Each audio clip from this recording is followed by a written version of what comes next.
नमस्कार साथियों, स्वागत है आप सभी का आपके अपने चैनल पर। बीपीएससी 70वीं पीटी परीक्षा री एग्ज़ाम जिसको लेकर के पटना हाई कोर्ट में याचिका दायर की गई थी, जिसकी सुनवाई 31 जनवरी को टल गई और आज का तारीख यानी 4 तारीख की डेट जो है वो मुकम्मल की गई थी। लेकिन आज भी देखिए, परीक्षा पेपर लीक री एग्ज़ाम मामले में आज सुनवाई जो है वो टल गई है। जो जज हैं वो छुट्टी पर हैं और इस वजह से ये सुनवाई पूरी तरीके से टल गई है। 31 जनवरी को जब ये सुनवाई होनी थी तो ठीक उससे 24 घंटे पहले 30 जनवरी को पटना की सड़कों पर, पटना के गर्दनी बाग से तमाम बीपीएससी के कैंडिडेट अभ्यर्थी बाहर निकल गए थे और बीपीएससी गेट के बाहर जाकर धरना प्रदर्शन किया था। 4-5 घंटे तक लगातार अभ्यर्थियों ने पूरे पटना में एक तरीके से कहे तो हाईजैक कर लिया था पटना को। पटना की सड़कों पर उतर गए थे, आंदोलन कर रहे थे। 31 जनवरी को ये पूरी सुनवाई होनी थी, लेकिन जो जज थे वो छुट्टी पर चले गए थे और आज भी ये सुनवाई पूरी तरीके से टल गई है। जज जो हैं वो छुट्टी पर हैं। अब अगली तारीख कब आएगी ये देखना बड़ा दिलचस्प होगा। आपको बता दें कि हाई कोर्ट में बीपीएससी 70वीं पीटी परीक्षा रद्द कराने को लेकर होने वाली सुनवाई टल गई है। मामले की सुनवाई करने वाले जज आज छुट्टी पर हैं, जिनकी वजह से सुनवाई टली है। अगले सुनवाई कब होगी इसकी जानकारी अभी नहीं मिल पाई है।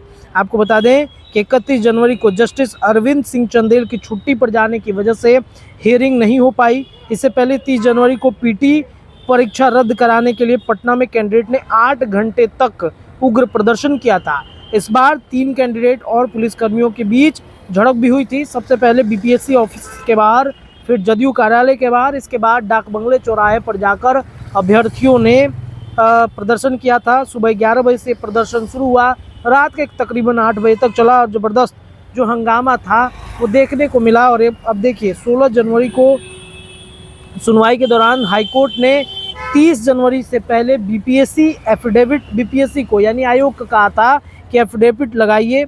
उसके बाद ये भी कहा कि पीटी परीक्षा रद्द नहीं की जा सकती है।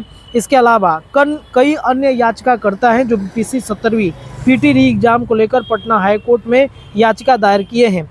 इसके बाद सबको एक साथ जोड़ दिया गया है। जनसुराज के अलावा पूर्णिया सांसद पप्पू यादव के अलावा इस री एग्ज़ाम में प्रदर्शन करने वाले अभ्यर्थियों के खिलाफ एफआईआर वापस लेने की मांग की थी। देखिए, जो जनसुराज के वकील वाईवी गिरी ने कहा था कि जो तर्क दिए गए हैं उस तर्क के अनुसार बिहार लोक सेवा आयोग ने 70वीं संयुक्त प्रारंभिक प्रतियोगिता परीक्षा के लिए 23 सितंबर 2024 को एक विज्ञापन प्रकाशित किया। 13 दिसंबर को राज्य भर में 912 परीक्षा केंद्रों पर एग्जाम ली गई। इसमें से एक परीक्षा केंद्र बापू परीक्षा परिसर पटना में लगभग 12,000 उम्मीदवार उपस्थित थे। ये पाया गया कि प्रश्न पत्र लीक हो गया है। कई उम्मीदवारों को प्रश्न पत्र नहीं दिए गए। प्रश्न पत्र 13 दिसंबर को लगभग 1:06 पर सोशल मीडिया पर प्रसारित किए गए थे। ऐसे में ये कहा जा रहा है कि प्रश्न पत्र लीक हुए। पैराग्राफ 8 का हवाला देते हुए वकील ने कहा था कि नियमितता को लेकर बापू परीक्षा परिसर तक ही सीमित नहीं है, बल्कि लगभग 28 अलग अलग परीक्षा केंद्रों पर सुनवाई हुई है, जिसकी रिपोर्ट उन परीक्षा केंद्रों पर उपस्थित करने वाले उम्मीदवारों ने दी है। और इस तरीके से ये पूरा मांग रखा गया था। जदयू दफ्तर को भी घेरा, बीजेपी दफ्तर को भी घेरा था और आज यानी 4 तारीख को ये सुनवाई होनी थी। 16 जनवरी को पटना हाई कोर्ट ने कहा कि एफिडेविट जमा कीजिए।